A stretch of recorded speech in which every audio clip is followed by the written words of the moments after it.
mais on s'autorise à penser dans les milieux autorisés. Alors ça, c'est encore un autre truc.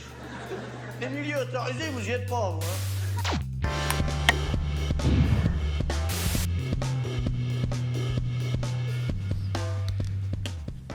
Bonjour à tous, merci d'être avec nous pour ce nouveau numéro d'On s'autorise à penser aux apps. La savante et le politique. Le titre du livre récemment publié par nos deux invités d'aujourd'hui est un détournement malicieux de celui d'un ouvrage très célèbre du grand sociologue allemand Max Weber. En réalité, Le savant et le politique, c'était le titre forgé par des éditeurs français à la fin des années 50 d'un recueil de 2 conférences prononcées par Weber à la fin des années 10. Ces conférences s'intitulaient « La science comme vocation et profession » et « La politique comme vocation et profession ». Et les éditeurs français de ces 2 conférences les ont opposés, mais seulement dans cette édition-là, française donc, l'engagement dans la science et l'engagement dans la politique. On le sait, l'autorité de Weber est très souvent invoquée aujourd'hui, en réalité à tort et à travers, dans le débat public, pour dénoncer l'engagement critique des universitaires. On brandit pour cela une expression que vous connaissez sans doute, la fameuse neutralité axiologique, qui est en réalité une traduction fausse et mal intentionnée de l'expression utilisée par Weber lui-même. Max Weber parlait de non-imposition des valeurs. C'est-à-dire qu'il opposait l'exigence de non-imposition des valeurs par le professeur à son auditoire, qui ne peut pas répondre, non pas à l'engagement politique, mais à la propagande. À aucun moment, Weber, qui lui-même était très engagé dans la vie politique de son temps, n'a dit que les universitaires devraient s'astreindre à la neutralité. Bonjour, Éric Fassin et Caroline Ibos. Bonjour. Merci beaucoup d'être là pour nous parler de ce livre, donc La savante et le politique, avec ce petit détournement, je le disais, malicieux, mais en même temps, j'espère qu'on va pouvoir le faire sentir profond et intelligent. La savante et le politique, vous êtes l'une et l'autre professeurs de sociologie et d'études de genre. Voilà déjà une discipline qui en fait frémir et qui va pousser certains à rappeler à la neutralité axiologique. Vous vous accusez de relativisme à l'université de Paris 8. Ce livre a pour sous-titre « Ce que le féminisme fait aux sciences sociales ». Et il a 2 dimensions, j'ai particulièrement apprécié pour cette raison. D'une part, c'est un livre d'intervention dans une controverse publique, et plus précisément un livre de combat contre l'anti-wokisme, ce qui se présente comme l'anti-wokisme en France, autrement dit contre ce qu'on peut appeler une forme de trumpisme. Mais d'un autre côté, c'est aussi une réflexion profonde, je le disais, sur la possibilité, les conditions de possibilité, non pas de la neutralité, mais de l'objectivité scientifique, et en particulier une réflexion sur ce que l'engagement des chercheurs ou des chercheuses, leur position propre, selon qu'ils sont hommes ou femmes, selon qu'ils sont blancs ou pas blancs, fait à la science qu'ils font. Est-ce que c'est du relativisme que de dire que l'engagement, quelque part dans le champ social, et ne pas rompre, ne pas prétendre qu'on s'est émancipé complètement de cette position sociale, ça change la science que l'on fait ? Merci pour cette question. Alors d'abord, oui, le livre, le projet du livre, c'était exactement ce que vous dites, c'est-à-dire en même temps, bien sûr, s'inscrire dans quelque chose qui a été construit comme une grande polémique très politique contre les savoirs et contre les sciences sociales critiques. Donc au départ, mais on voit bien que quand on a une position contre les sciences sociales critiques, très vite, finalement, ce qu'on remet en cause, c'est la démarche scientifique elle-même. Ça, on le voit dans le contexte trumpiste. Donc, c'était avoir une position engagée là-dessus. Mais c'était aussi de ne pas se laisser dicter notre activité de recherche par ces polémiques scientifiques, c'est-à-dire par nos adversaires, en fait. Donc, c'était aussi continuer de faire notre travail, qui est un travail, comme vous l'avez dit, de sociologue du genre et du politique, et donc de reprendre un certain nombre de questions, un certain nombre de reprendre, de poser, de problématiser un certain nombre de questions pour essayer de recomprendre pour nous-mêmes, pour nos étudiantes et nos étudiants, auxquels le livre d'ailleurs est dédié. C'est un livre très pédagogique, très clair, je trouve. C'était un travail pour reprendre ces questions et précisément refuser cette première manière qui est généralement de raconter les sciences sociales qui serait écartelée entre relativisme et universalisme. Nous, ce qu'on dit, c'est que non, cette manière de poser le problème, en fait, elle ne permet pas de comprendre ce qu'est une démarche de sciences sociales critiques, pas plus d'ailleurs qu'une deuxième manière qui serait positivisme ou constructivisme. Et donc, ce qu'on essaie de montrer, c'est que précisément les épistémologies, pour employer un mot compliqué, mais je pense qu'on arrive assez bien à le clarifier. Les épistémologies féministes et minoritaires, donc sous le féminisme, en fait, on englobe les épistémologies minoritaires. Eh bien, ce qu'elles font, c'est refuser ce cadrage entre universalisme et relativisme, entre positivisme et constructivisme. Il y a 3 temps, en gros, dans le livre. Hein. Il y a l'analyse et la déconstruction de cette falsification de la neutralité axiologique. Hein, et vous retournez à Weber. Il y a un deuxième temps où vous pensez plus sur Bourdieu et sur la façon dont Bourdieu, lui, admet parfaitement le problème des points de vue, mais essaie de le résoudre en faisant une prise en compte en quelque sorte de tous les points de vue pour survoler tout ça, hein, avoir une sorte de point de vue divin au-dessus qui récuse mais qui n'arrive pas nécessairement complètement à évacuer. Et puis le troisième temps, justement, c'est celui des épistémologies féministes qui assument un point de vue et qui, à partir de ce point de vue, prétendent faire de la science. Ce qui nous a paru important, c'était d'abord de déblayer le terrain, puisque l'injonction à la neutralité, elle vient non seulement des politiques, qui d'un seul coup se découvrent une compétence scientifique pour nous dire comment exercer notre métier. Par exemple, on le voit lorsque on a un ministre de l'enseignement supérieur qui intervient pour faire annuler un colloque, en considérant que c'est pas neutre parce qu'il n'y a pas une pluralité de points de vue, comme si la science était un débat télévisé. Donc, c'est pas seulement les politiques, c'est aussi dans le monde scientifique. Et dans le monde scientifique, en général, eh bien, la logique est assez simple, c'est ceux qui sont sur ma gauche ne sont pas neutres. En revanche, ceux qui sont sur ma droite, ils incarneraient la neutralité. Aux origines de la falsification de l'expression de Weber, d'ailleurs, hein, il y a le travail de Raymond Aron et de Julian Freund contre les marxistes. Hein. Voilà, donc, c'est le contexte de la guerre froide. Voilà. Donc, on voit bien que la lecture même de Max Weber n'est pas neutre. Simplement, après, nous, par exemple, ce que nous essayons de faire, c'est d'objectiver, c'est-à-dire de faire un travail historique pour restituer, à la suite d'autrices comme Catherine Colliot-Hélène et Isabelle Kalinowski.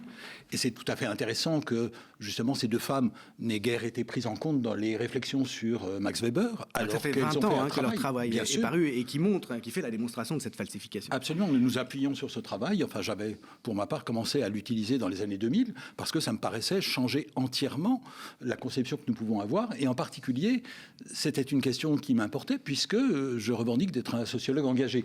Et donc, est-ce que, au fond, c'était trahir le métier de sociologue ou, au contraire, est-ce que c'était une manière de l'exercer qui était davantage honnête, c'est-à-dire qui disait davantage ce qu'elle fait. Donc, ça vient aussi de l'intérieur du monde scientifique. Dans le monde scientifique, on s'entend beaucoup dire « il ne faut pas mêler le savant et le politique ». Alors, il y a la version qui est plus à droite et où on va invoquer Max Weber, et il y a une version qui est plus à gauche où on va invoquer Pierre Bourdieu. Dans le premier cas, la neutralité axiologique, et dans le deuxième cas, l'autonomie scientifique. Dans les deux cas, ça pose problème parce que ça n'est pas ce que dit Max Weber et ça n'est pas ce que dit Pierre Bourdieu. Dans le cas de Max Weber, c'est assez simple, c'est uniquement pour l'enseignement et parce que les étudiants ne peuvent pas répondre, mais pour la recherche, il donne un exemple qui était d'ailleurs déjà cité par ses autrices et qui est très important. Il disait, est-ce qu'un anarchiste peut être professeur de droit puisqu'il ne croit pas au droit ? Et sa réponse était oui.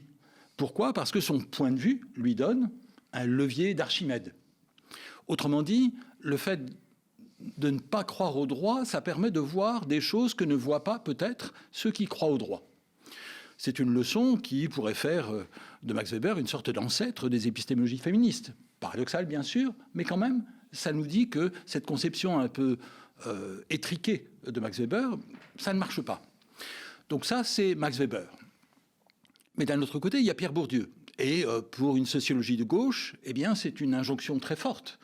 Parce que, eh bien, évidemment, pour beaucoup d'entre nous, nous sommes devenus sociologues en lisant Bourdieu. Donc, est-ce que Bourdieu nous dit que l'autonomie du champ scientifique, c'est au fond comme la neutralité axiologique ? Ben non, pas du tout. D'une part, il rejette explicitement la neutralité axiologique, c'est-à-dire le discours de Raymond Aron, et le sens politique en est apparu encore plus clairement en 1968 au moment de leur rupture. Mais aussi, Pierre Bourdieu, quand il parle de l'autonomie du champ scientifique, qu'est-ce qu'il dit ? Il dit que c'est un champ de lutte. Autrement dit, il y a des enjeux. Prenons l'exemple de l'économie. L'économie, il y a des orthodoxes et il y a des hétérodoxes. Et il se trouve que les rapports de force entre les deux, qui sont des rapports de force politiques internes à la discipline, eh bien, ils ont des conséquences politiques, c'est-à-dire la marginalisation relative des économistes hétérodoxes. C'est qu'on peut quasiment plus trouver de poste à l'université, ou très difficilement, si on n'adhère pas à toute une série de présupposés idéologiques, politiques, qui sont devenus la norme d'une bonne partie du champ des études économiques. Et on sait bien que dans toutes les disciplines, il y a des batailles, qui sont des batailles pour imposer une manière de faire, et que, évidemment, ça n'est pas quelque chose qui serait extra-politique. La caractéristique du champ scientifique, ça n'est pas de ne pas être politique, c'est d'être régi par des règles qui sont celles de l'objectivation et qui sont validées par la communauté scientifique. Autrement dit, la neutralité, qu'on fasse référence à Max Weber ou qu'on fasse référence à Pierre Bourdieu pour la légitimer, c'est juste une manière de neutraliser. Ça n'est pas neutre. C'est une manière de neutraliser la critique. Voilà. Et en revanche, ce que Max Weber dit sur le pouvoir du professeur, à son époque, et beaucoup d'hommes, sur les étudiants est aussi très important. Mais ce n'est pas de la neutralité axiologique, il ne parle pas de science, il parle d'une déontologie qui est effectivement de ne pas faire de propagande. Et c'est vrai que c'est exactement le contraire de ce que une ou un professeur inscrit dans le champ des sciences sociales critiques veut faire. Ce qu'on essaie de faire, c'est de contribuer à ce que nos étudiantes et nos étudiants puissent eux-mêmes avoir une pensée autonome. Donc, leur dire ce qu'ils doivent penser, c'est le contraire de nos méthodes d'enseignement et de nos méthodes pédagogiques. Et Weber, il était extrêmement engagé politiquement. C'était un homme politique tout autant qu'un savant. Il était contre les spartakistes, il était contre l'extrême droite, il a porté un projet constitutionnel, donc il était vraiment extrêmement engagé. Mais dans son amphithéâtre, son but, n'était pas d'imposer ses idées. Dans nos amphithéâtres, notre but, c'est que nos étudiants réfléchissent, voilà, et sûrement pas de leur imposer des idées. En revanche, c'est aussi les faire réfléchir en leur montrant la complexité des sciences sociales, donc en recontextualisant. Effectivement, rien n'est évident, rien ne va de soi. Tout doit être recontextualisé, objectivé pour être compris. C'est comme ça qu'on peut espérer que les étudiantes et les étudiants qui sont très jeunes, on a des étudiants depuis la L1, donc qui ont 18 ans, puissent arriver, ce qui est notre enjeu, à une compréhension et à avoir une pensée autonome. Ce que dit Weber, c'est que cette idée qui est la sienne de se décharger des valeurs, se libérer des valeurs, ça ne consiste pas à les nier, ça consiste à en avoir conscience et au contraire éventuellement à les dire, à les poser. Celle, évidemment, de celui qui enseigne, mais éventuellement aussi celle des autres. Leur demander de réfléchir, c'est déjà une logique de réflexivité qui anticipe Bourdieu, de réfléchir où ils sont pour justement voir dans quelle mesure leur point de vue peut être affecté par leur position, par leur valeur. Effectivement, quand on lit Max Weber, on se rend bien compte que l'idée n'est certainement pas d'essayer d'avoir l'air neutre, parce que ça, c'est la malhonnêteté suprême d'un enseignant. Il vaut mieux dire où l'on est, parce que ça donne la possibilité aux étudiantes et aux étudiants d'avoir un regard critique sur ce que nous racontons, alors que si nous faisons semblant de parler au-dessus de tout ça, comme si nous n'étions pas partie prenante, eh bien, c'est une manière de faire passer subrepticement notre point de vue en le prétendant neutre. Autrement dit, quand quelqu'un se présente comme un savant et présente un point de vue neutre, il faut toujours se méfier. Ça arrive très régulièrement quand même. C'est même comme ça que se présente le plus souvent, je pense aux historiens, dans les médias. Il me semble que c'est toujours un point de vue conservateur, parce que c'est toujours dirigé comme une injonction adressée à l'autre côté, c'est-à-dire au savoir critique. Or, les savoirs critiques, qui sont effectivement, en général, des savoirs marqués à gauche, ce ne sont pas pour autant des savoirs de gauche exactement, c'est-à-dire que ça n'est pas de la propagande pour tel ou tel parti, c'est en revanche une manière d'interroger l'ordre du monde. Au lieu d'avoir des évidences qu'on accepte comme étant simplement données une fois pour toutes, eh bien, on se pose des questions. Se poser des questions, peut-être que c'est de gauche, mais dans ce cas-là, eh bien, ça fait partie de notre métier. Vous dites, la cible première de ces discours anti-wokistes qui voient de l'islamo-gauchisme partout, je vous cite, ce sont, la cible première donc, les savoirs et les questions minoritaires qui touchent à l'ordre sexuel et à l'ordre racial. C'est-à-dire que la cible, c'est ce qui, marqué dans les corps, est si longtemps apparu comme un ordre naturel. L'enjeu est clair, récuser la dénaturalisation de l'ordre social, empêcher qu'on le dénaturalise, donc, pour continuer à soustraire cet ordre social à l'histoire et à la politique. Effectivement, si nous avons écrit ce livre, c'est dans un contexte historique. Ce contexte historique, c'est celui d'attaques contre les universités un peu partout, mais qui ont commencé en particulier par les études de genre. Rappelons-nous, au début des années 2010, l'offensive en France contre la supposée théorie du genre, alors qu'il y a des tas de théories du genre, y compris chez les conservateurs, mais aussi très rapidement, enfin d'abord pas seulement en France, puisque l'idéologie du genre, comme on le dit plutôt dans les autres pays, eh bien ça a amené par exemple à chasser de Hongrie l'université centrale européenne, mais on sait que ces programmes sont attaqués un peu partout, au Brésil, etc. Elle s'est déplacée, Voilà, elle a dû quitter à cause du régime d'Orban la Hongrie. Parce qu'elle était accusée de ça. Oui, c'est partie des études de genre, mais il y a aussi sur la question raciale, on voit bien qu'en France, le président de la République lui-même s'en est pris à l'intersectionnalité. On a eu une enquête annoncée par la ministre de l'Enseignement supérieur, Frédérique Vidal, en 2021 contre l'islamo-gauchisme. Mais c'est pas seulement en France. Aux États-Unis, on a toutes les attaques sous le Trumpisme contre la critical race theory, c'est-à-dire des études critiques sur la race. Bref, c'est un peu partout qu'on a vu que c'était en particulier ces savoirs-là qui suscitaient la colère, l'exaspération, à la fois dans le monde universitaire en partie, mais aussi, bien sûr, à l'extérieur du monde universitaire. Et dans les deux cas, ce qu'on peut penser, c'est que ça n'est pas un hasard. C'est-à-dire que dénaturaliser l'ordre du monde, c'est-à-dire montrer que l'ordre du monde est un ordre social et non pas un ordre naturel. Il pourrait être autrement. C'est le fond des sciences sociales.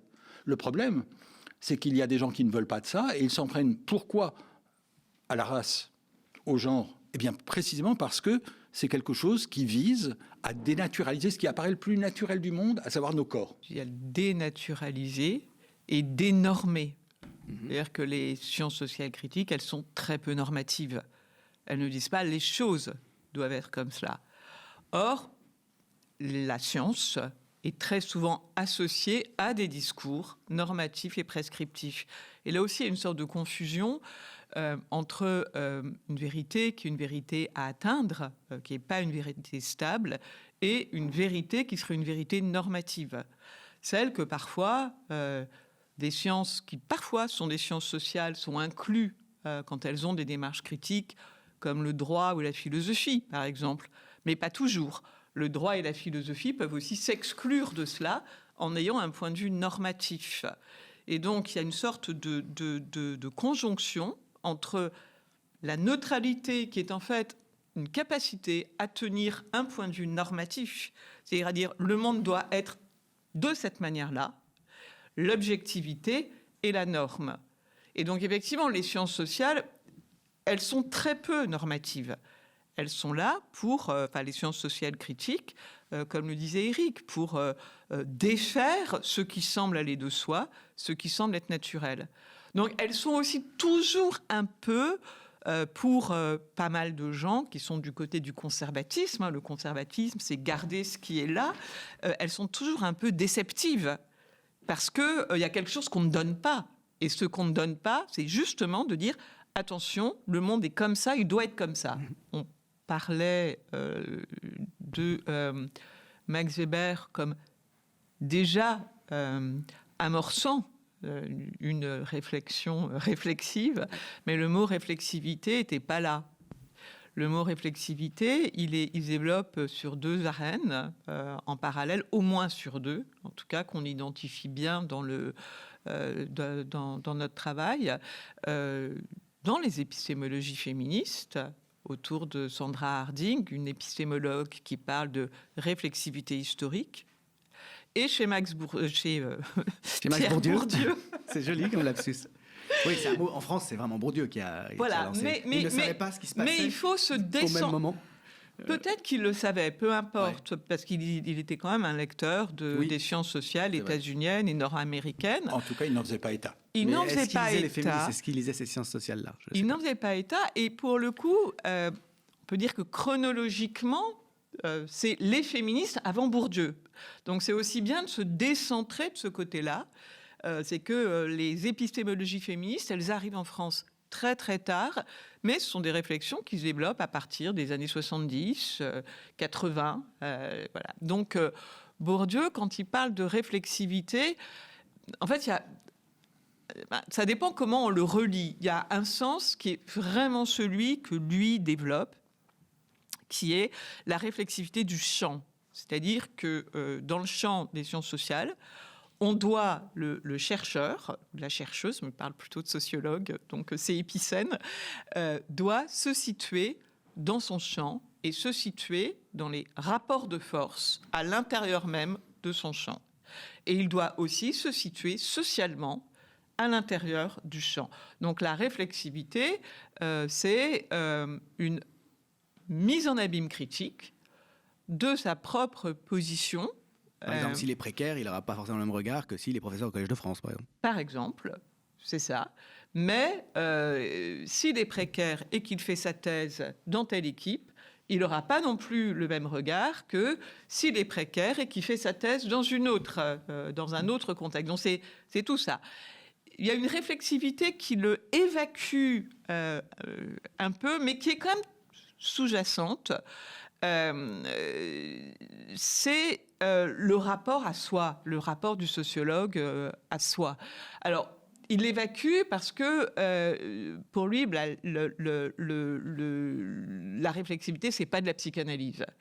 Et il a toujours une sorte de prudence pour que ce soit pas cette démarche-là que ce soit pas compris comme cette démarche-là. Mais néanmoins, dans l'activité, dans la pratique, il y a tout de même quelque chose de ça. Et dans la conclusion de La misère du monde, donc cette grande enquête collective dont il fait plusieurs chapitres, mais aussi la préface et la conclusion, il parle de réflexivité réflexe. Et la réflexivité réflexe, eh bien, c'est le savoir-faire du sociologue. Je crois que c'est vraiment la seule fois où il en parle. C'est le savoir-faire immédiat du sociologue qui s'appuie sur une longue pratique de la réflexivité, donc qui lui permet, dans l'entretien ou dans l'enquête, d'être immédiatement réflexif. Alors la réflexivité, de ne pas imposer, de ne pas faire de distorsion liée à un impensé de sa part. Exactement. Sur le lieu d'où il est en train de regarder. Exactement, mais c'est quand même très oxymorique. La réflexivité, ça implique une réflexion continue, et le réflexe, c'est justement quelque chose qui est de l'ordre de la réaction immédiate. Donc ce serait une déformation professionnelle, en quelque sorte. C'est un savoir-faire. Donc serait crédité celui qui... Un savoir-faire intériorisé, qui est celui de la réflexivité qui permet, qui devient presque un réflexe. Mais en même temps, ce livre de 1993 dont vous parliez, là, qui est un tournant dans l'œuvre de Bourdieu, La misère du monde, qui est c'est un pavé, il donne la parole à des expériences qui sont racontées, qui sont élaborées déjà dans un récit par ceux avec qui on s'entretient. C'est-à-dire que d'une certaine manière, c'est une démarche qui consiste à laisser parler les points de vue, même s'il y a peut-être toujours une position surplombante à la fin de Bourdieu. D'abord, il n'est pas le seul en fait à être l'un des enquêteurs. Il y a aussi Abdelmalek Sayad, dont vous parlez à plusieurs reprises, et vous parlez de sa contribution qui déplace un peu les choses. En tout cas, il y a déjà une pluralité de points de vue au fond dans ce livre-là. Absolument, et effectivement, la figure d'Abdelmalek Sayad est fondamentale dans cette histoire. On peut penser que c'est quand même largement lui qui a contribué à ce déplacement. C'est-à-dire, quand on regarde les livres de Bourdieu avant, eh bien, au contraire, on est dans une objectivation à distance. Que ce soit pour le sens pratique ou pour la distinction, ou avant, pour les héritiers ou la reproduction et d'autres livres. Très froid et très clinique. Voilà. Entre autres, quand il s'agit de parler des dominants. Et là, il s'agit plutôt d'essayer d'inverser le regard, et c'est là que Sayad est très important. Pourquoi ? Parce que Sayad, c'est celui qui, le premier, et dès les premiers numéros d'Actes de la recherche en sciences sociales, au milieu des années 70, eh bien, fait entendre des voix d'immigrés, en traduction ou directement en français. Et une caractéristique très impressionnante et très actuelle du travail de Sayad, c'est justement cette capacité à faire entendre, c'est-à-dire, au fond, il peut même supprimer complètement son propre commentaire pour laisser entendre juste les voix. Et son rôle à ce moment-là, c'est d'être un monteur. Il fait un montage. On ne l'entend plus poser les questions. On ne l'entend plus réagir. Donc, il s'efface en quelque sorte. Et on peut comparer ça, lui-même d'ailleurs le suggère, à l'analyse. L'analyse côté psychanalyse, c'est-à-dire l'auto-analyse des personnes qui sont donc non pas simplement des enquêtés, comme on le dit souvent, mais des enquêtants et très souvent des enquêtantes. C'est-à-dire, de même qu'il y a des analysants, analysantes, eh bien, il y a des enquêtants, enquêtantes, c'est-à-dire des gens qui travaillent sur leur propre histoire. Et ça veut dire que le sociologue, il peut être un peu comme un analyste lacanien qui resterait muet et qui, ainsi, provoquerait la parole. Ça, c'est quelque chose d'intéressant parce qu'on voit bien qu'à l'intérieur même du cercle bourdieusien, il y a des manières de faire différentes et que Sayad a introduit autre chose. Et ce n'est sans doute pas un hasard si lui-même est algérien et si lui-même essaie de faire entendre des voix algériennes, y compris très souvent, comme dans Les enfants illégitimes, des voix féminines. Je voudrais juste ajouter un petit point. Enquêter, enquêtant, passer de l'enquêté à l'enquêtant, c'est pas Sayad qui le fait, c'est nous, dans le livre. Donc c'est intéressant de le dire parce que effectivement, le terme, y compris dans les sciences sociales critiques qui est utilisé, c'est celui d'enquêter. Et donc l'une des choses qu'on propose dans ce livre, en pensant à Sayad, effectivement, c'est de ne pas parler d'enquêter, parce que c'est des formes d'assignation à la passivité, et aussi ça exprime une relation d'enquête où l'action, elle est du côté des sociologues.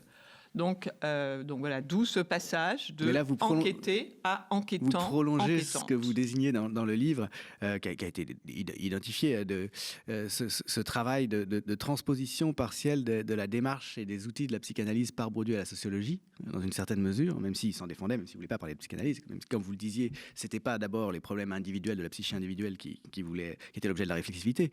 Il n'empêche que là, l'enquêtant, ça fait vraiment penser à l'analysant. C'est-à-dire que les psychanalystes désignent leurs patients pour garder leur agentivité, justement, pour ne pas en faire des gens qui vont être soumis, disons, à l'autorité du psychanalyste. Ils les appellent les analysants et non pas les analysés. Et dans le même sens, La misère du monde, c'est un livre qui était extrêmement critiqué par des féministes aux États-Unis, parce que c'est là qu'étaient les études féministes. précisément parce que, alors c'est pas Bourdieu, c'est Bourdieu et son équipe, rien que dans le titre, dépossèdent les enquêtés de leur agentivité. La misère du monde, c'est quand même très fort. Je ne crois pas qu'aujourd'hui, on pourrait intituler un livre de ce type « La misère du monde », parce que c'est une manière, peut-être pas de dénier, mais en tout cas d'oublier ou de ne pas se focaliser sur les possibilités de résistance. Ça assigne au malheur, quand même. Voilà, c'est ça, c'est une assignation à la misère sociale. Donc là aussi, il y a alors, les entretiens de Saïad, hein, c'est un peu ce qu'on dit dans le livre, sont assez différents de ce point de vue-là aussi. Parce que là, au contraire, il le met en valeur, ou il permet aux personnes, ou il retient de ces entretiens des attitudes de résistance, d'action. Voilà. Donc, mais il y a quand même pas mal de choses qui bougent, que le regard féministe fait bouger. Je crois en effet que l'agentivité ou la capacité d'agir ou puissance d'agir, on a toujours du mal à bien traduire agency, le terme qui est utilisé en anglais. C'est central dans les réflexions féministes, mais ça pose une question qui est intéressante, c'est-à-dire, et pas simplement d'un point de vue féministe, c'est vrai pour les questions minoritaires en général, comment parler de la domination sans réduire les dominés au fait qu'ils sont dominés. C'est-à-dire, comment faire en sorte de ne pas redoubler la domination au moment même de la dénoncer. Donc le féminisme, par définition, son point de départ, c'est la domination masculine. Oui, mais la domination masculine, ça n'empêche pas que les femmes, elles existent. Elles existent, c'est-à-dire qu'elles ont une capacité d'agir. C'est vrai des minorités, c'est vrai des classes sociales dominées. Il est très important d'échapper à l'écueil du misérabilisme. Et ça, c'est quelque chose qui menace une sociologie de gauche qui, à force de compassion pour les dominés, risque de verser dans la condescendance. Condescendance et fatalisme, c'était un peu la nature du reproche de Jacques Rancière à Bourdieu, de cette longue controverse, non pas entre eux, mais entre leurs partisans, disons. Mais alors, si on reprend cette idée que justement, une épistémologie féministe, une science sociale féministe, elle part précisément, et elle ne s'en cache pas, ou décoloniale, elles partent sans s'en cacher d'un endroit qui est celui d'une volonté d'émancipation. C'est ce qui est inscrit dans la notion de mouvement décolonial ou de féminisme. Ça veut dire que c'est une science, un désir d'objectivation qui part d'affect, aussi bien individuel que collectif. Là-dessus, si on repart de Bourdieu, surtout à la fin de sa vie sans doute, il n'a pas du tout caché à quel point les affects, malgré tout, lui qui avait une telle volonté scientifique, l'ont mu. La colère en particulier, ou le sentiment de malaise, le sentiment de ne pas être à sa place, ou la culpabilité. La troisième partie du livre, et c'est là que je voudrais peut-être qu'on en vienne, elle met en avant ce que vous appelez, ce qu'on appelle les savoirs situés, donc qui sont produits quelque part et qui assument d'être produits quelque part pour quelque chose. Oui, alors c'est effectivement une catégorie qui est hétérogène, c'est un ensemble de démarches, ce qu'on appelle les savoirs situés, avec tout de même des manières assez différentes de comprendre ça. Par exemple, il y a toute une partie des études féministes qui parlent de standpoint, c'est-à-dire de positionnement, qu'on a commencé à traduire en français par point de vue, et puis aujourd'hui c'est le terme positionnement qu'on utilise, parce que positionnement, ça implique un positionnement corporel aussi, c'est-à-dire que ça engage quelque chose de politique et de corporel. Et dans ce cas-là, la situation, si on peut remettre ça dans la catégorie savoir situé, c'est une situation collective qui se fait très largement dans les mouvements sociaux. Donc ça vient mettre, insister sur l'importance des mouvements sociaux pour articuler des points de vue isolés, des points de vue individuels ou subjectifs. Les mouvements sociaux, c'est le lieu où les expériences individuelles s'articulent en positionnement. Et donc, bien sûr, c'est un lieu de connaissance. C'est vraiment un lieu où on arrive à comprendre ce qui se passe. Par ailleurs, quand on parle de savoir situer, effectivement, c'est une manière de revendiquer. Alors là, c'est sans rentrer dans des analyses très précises de telle ou telle théoricienne, mais Donna Haraway, elle revendique des savoirs nécessairement, alors le terme en anglais est le même, partiels et partiaux. Donc, si on a une position de surplomb, effectivement, dans ce cas-là, on peut prétendre à l'impartialité. Mais c'est une position qui ne permet pas d'être objectif. L'objectivité, c'est-à-dire la quête de la vérité, elle est nécessairement partielle et partiale, c'est-à-dire que le fait d'être situé socialement et de le revendiquer n'est pas un obstacle à l'objectivité, c'en est la condition. C'en est la condition de possibilités.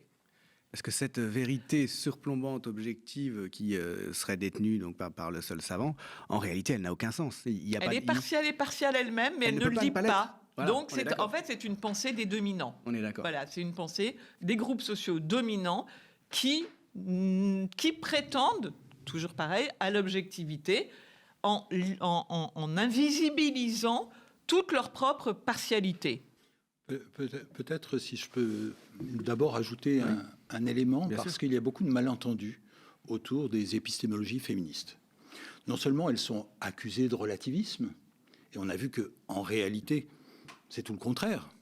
Elles ne disent pas « vive la subjectivité », elles disent « vive l'objectivité forte », c'est-à-dire une objectivité qui prenne en compte le fait que, eh bien, ce sont des personnes particulières dans des situations sociales spécifiques qui font la science. Sans cacher ce point de vue. Voilà. Sans prétendre que ce point de vue Donc, est général. Premièrement, on peut répondre à cette objection dominante qui dit tout ça c'est du relativisme. Non, c'est de l'objectivité forte. Mais deuxièmement, il y a un autre problème. C'est que souvent de manière critique, mais parfois aussi de l'intérieur, c'est-à-dire du côté de nos étudiantes et étudiants, il y a une inquiétude. Est-ce que ça veut dire que seules les femmes peuvent parler ? Est-ce que ça veut dire que seules les minorités raciales devraient avoir la parole ? Est-ce que les minorités sexuelles sont les seules à pouvoir rendre compte de leur expérience, etc. Et en fait, c'est intéressant parce que ça peut se traduire en pratique par une sorte de réflexe disons, peu critique, qui est simplement de faire une déclaration au début de son discours en disant « je suis ceci ou cela, je suis homme, je suis blanc, je suis professeur, etc. » En réalité, les épistémologies féministes ne disent pas ça du tout. Elles ne disent pas qu'il y aurait un privilège épistémique des minorités. Simplement, le problème, c'est que les minorités, on ne les entend pas d'habitude. Autrement dit, que leur point de vue ou positionnement, il est effacé. Donc le problème n'est pas que seul leur point de vue devrait être entendu, que seul leur positionnement aurait droit de citer. Le problème, c'est qu'en pratique, ce n'est pas le cas. Du tout. C'est le contraire. Donc qu'est-ce que ça veut dire ? Ça veut dire qu'en réalité, il y a une responsabilité pour tout le monde de porter des points de vue féministes.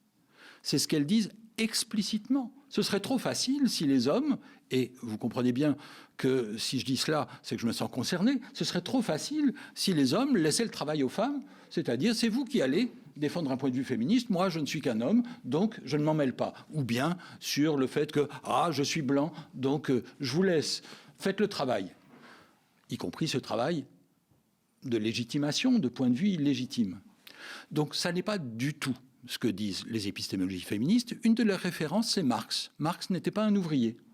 Quand même, il a introduit un point de vue qui est un point de vue ouvrier, en quelque sorte, dans la philosophie et l'économie. Donc, c'est très important de ne pas tomber dans l'illusion que seuls les Noirs peuvent parler des Noirs, que seules les femmes, etc. Ça, c'est un argument qui est utilisé pour décrédibiliser les savoirs situés, alors qu'en réalité, se situer, c'est réfléchir à la place qu'on a dans le monde, essayer d'expliciter aussi la place qu'on a dans le champ scientifique au moment même de produire un savoir. Ça n'est pas se taire. C'est au contraire avoir une responsabilité d'expliciter l'ordre du monde tel qu'il va. Ce qu'on appelle les épistémologies de l'ignorance, elles insistent sur la conjonction de choses. D'une part, que effectivement, la science se construit autour d'objets et autour de discours qui invisibilisent d'autres objets et d'autres discours.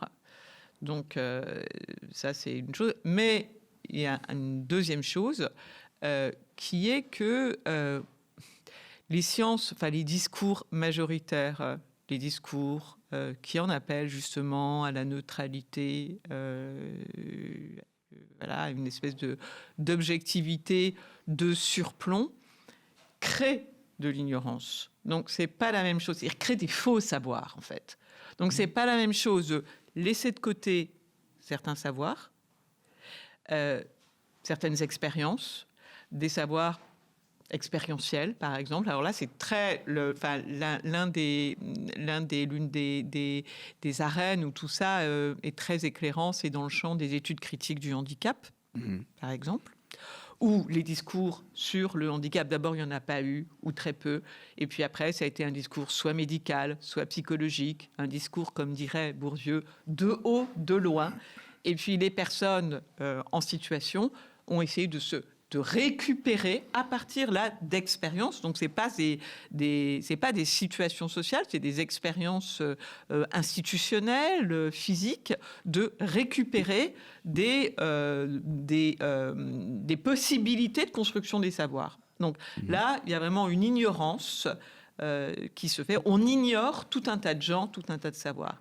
Mais parfois, l'ignorance, c'est aussi tenir à cette situation de ne pas savoir, parce que si on commençait à savoir, alors tout l'édifice qu'on a construit s'effondrerait. Donc c'est des positions, ça se rejoint, mais c'est pas exactement la même chose.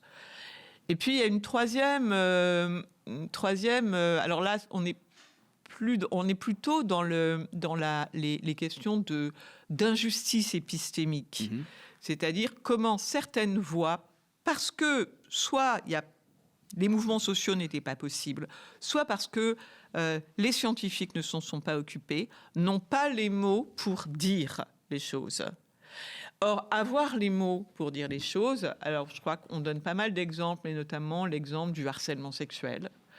Tant qu'il n'y a pas ou du viol conjugal, tant qu'il n'y a pas un mot qui fasse sens pour beaucoup de gens, eh bien, la vérité de la situation, elle ne peut pas exister. N'existe pas.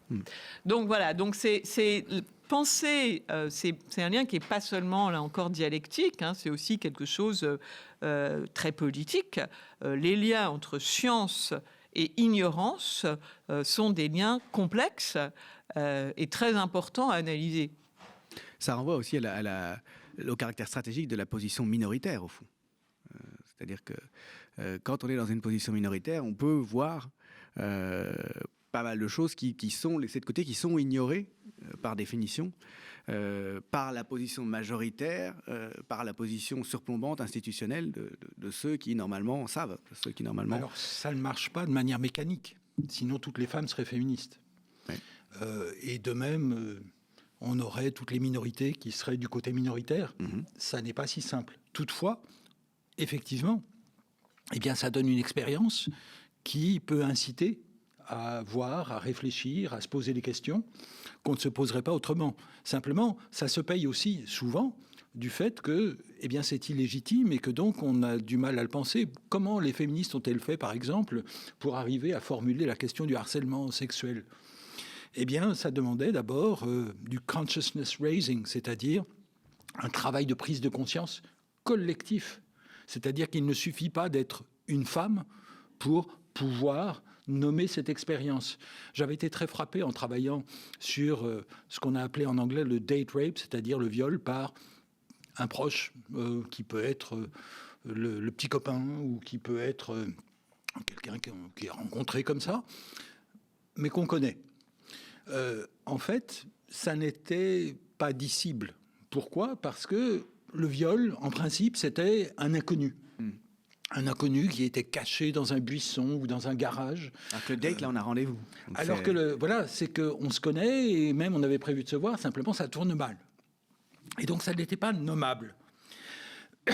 Et il y a eu tout un travail pour nommer, avec un terme plus savant, acquaintance rape, quelqu'un qu'on connaît. Et date rape, c'était une manière de vulgarisation du terme pour que tout le monde puisse s'en saisir. Le livre de vulgarisation, qui a été produit par le magazine Mez avec une enquête, eh bien, ce livre, il s'appelait « I never called it rape ». Jamais j'avais pensé à appeler ça un viol. Autrement dit, à partir du moment où on a un mot, eh bien, l'expérience peut être requalifiée par les personnes. Mais bien sûr, pour arriver à ce mot, il a fallu un travail qui était un travail militant, mais aussi un travail savant. Pour le harcèlement sexuel, il a fallu, par exemple, le travail de la juriste Catherine McKinnon, qui a contribué largement à définir pour la Cour suprême des États-Unis ce que c'était que le harcèlement sexuel.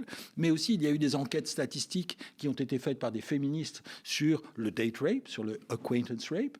Et c'est entré maintenant dans les enquêtes pas simplement féministes, mais dans les enquêtes sur la sexualité. On a des grandes enquêtes en France depuis l'ANVEF qui essaient de comprendre, de savoir, de nommer toute cette réalité qui était invisible. Après, ce qu'on voit, c'est qu'en France, par exemple, ces enquêtes, la première enquête en VEF, elle a été accueillie par un tir de barrage lorsqu'elle est sortie au début des années 2000. Autrement dit, l'épistémologie de l'ignorance, eh bien, c'est pas simplement qu'on ne sait pas, c'est aussi qu'on ne veut pas savoir et que ça a des effets. Et ceux qui, tout à coup, veulent savoir sont des rabat-joie, sont des troubles-faits. L'ignorance est un privilège, paradoxalement. Alors, dans la pratique de sociologue, dans la pratique de l'enquête, précisément, comment est-ce que ça se met en œuvre, cette réflexion ?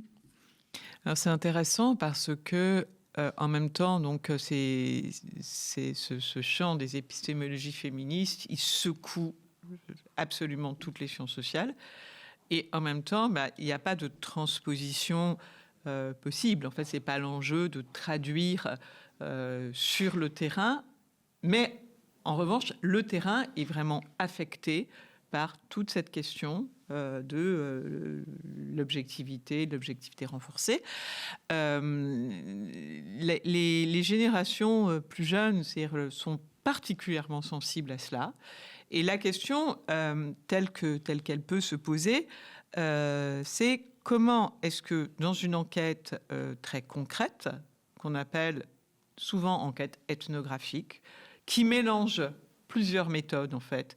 C'est-à-dire de l'observation, de la participation, des entretiens. Comment, dans ces enquêtes, qui sont un travail scientifique, donc il y a un bénéfice social pour la personne qui est dans la position d'enquêtant,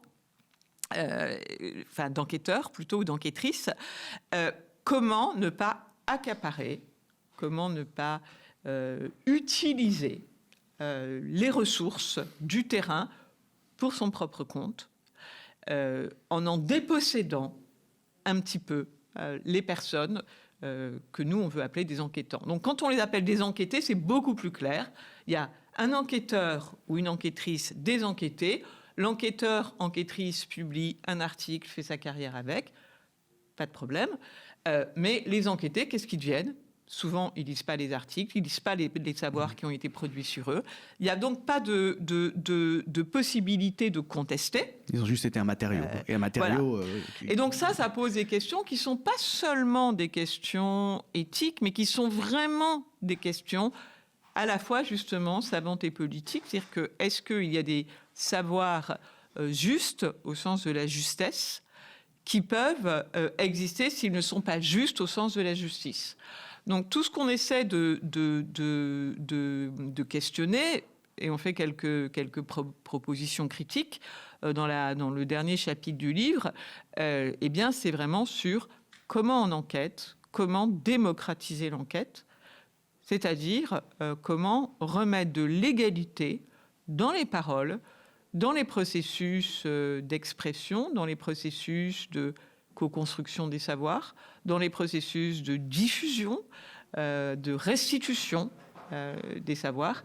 Et c'est très complexe, en fait, parce que, par exemple, il y a toute une branche de l'anthropologie féministe qui, avec notamment des anthropologues, qui estiment que plus on est dans des formes de proximité, et plus, en réalité, on accapare. Donc, plus on est dans des formes de proximité et d'empathie avec les enquêtants et les enquêtantes, plus ça crée des situations où on va accaparer ce que l'on retire du terrain. Donc, comment à la fois mettre de la distance, mais en même temps du partage. On appelle ça le partage de l'autorité. Il ne s'agit pas de renoncer à l'auctorialité, c'est-à-dire au fait d'écrire, par exemple, mais le partage de l'autorité dans l'enquête, comment ça peut se jouer. Et c'est des choses qui sont très compliquées, c'est-à-dire que ça pourrait presque paralyser, c'est pas du tout ce qu'on veut faire. C'est-à-dire, finalement, il n'y a pas d'enquête idéale, et ça, il faut vraiment en être conscient, il n'y a pas d'enquête idéale. Mais là encore, c'est comme, il n'y a pas une objectivité forte. Eh bien, il n'y a pas d'enquête idéale, mais il y a des manières de renforcer la démocratie dans l'enquête, et c'est quelque chose de complètement crucial, en fait, pour pouvoir continuer à faire des enquêtes. Et il faut continuer à faire des enquêtes, parce que si ce n'est pas des personnes du côté des savoirs critiques qui font des enquêtes, alors l'enquête, elle va être complètement phagocytée par des personnes qui ont beaucoup moins, en réalité, de conscience sociale de ce qui se joue dans l'enquête. C'est la conséquence du fait de penser non plus à des enquêtés, mais à des enquêtants. C'est que si les enquêtants, c'est-à-dire les personnes avec qui on travaille sur le terrain, eh bien, si elles ont participé à l'enquête, pourquoi les exclure ? On s'aperçoit qu'en particulier, l'école de Chicago a pu se construire alors que c'est le modèle par excellence de l'enquête de terrain qui est enseigné dans toutes nos universités. Eh bien, ça s'est construit sur l'effacement des enquêtants qui n'étaient plus que des enquêtés, même quand c'était pour signer des textes qui étaient des autobiographies. Donc, lorsque on atteint à ce paradoxe, eh bien, ça demande à réfléchir. Ça ne veut pas dire qu'il y ait une bonne manière de faire. Donc, il n'y a pas d'enquête idéale. En revanche, se poser des questions, une fois encore, c'est bien, c'est ça l'objet des savoirs critiques. Ça ne doit pas paralyser, mais ça doit interroger. Merci beaucoup, Caroline Ibos, Éric Fassin, d'être venu nous présenter ce livre que je recommande chaudement, qui m'a appris plein de choses et qui est maintenant très stimulant aussi au plan politique, au plan de la polémique. On n'a pas tellement parlé, mais vous croisez le fer à plusieurs reprises avec des collègues. La savante et le politique, ce que le féminisme fait aux sciences sociales. Merci. Merci. Et merci d'avoir été avec nous pour ce numéro dont s'autorise à penser. OSAP, je vous rappelle que le média ne vit que de vos dons et abonnements. Nous sommes un média qui n'est ni gouvernemental ni patronal. Rendez-vous sur le site web du média, lemediatv.fr. À bientôt sur le média.